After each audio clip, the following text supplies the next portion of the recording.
did the best.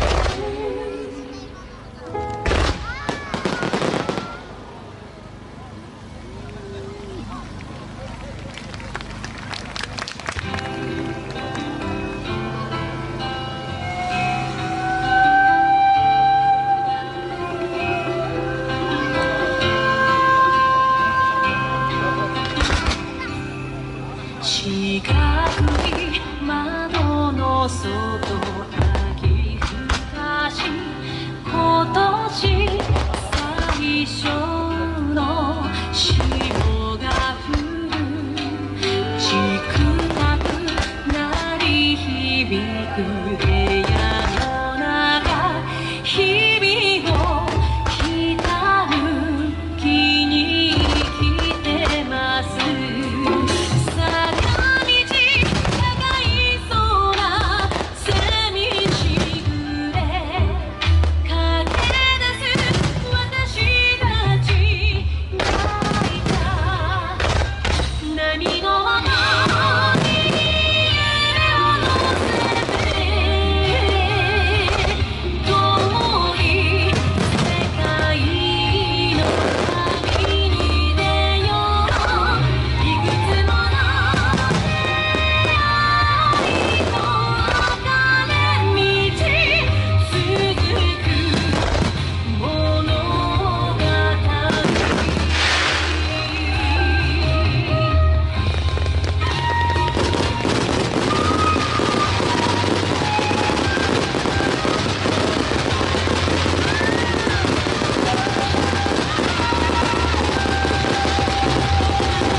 素晴らしい花火ご覧いただいております。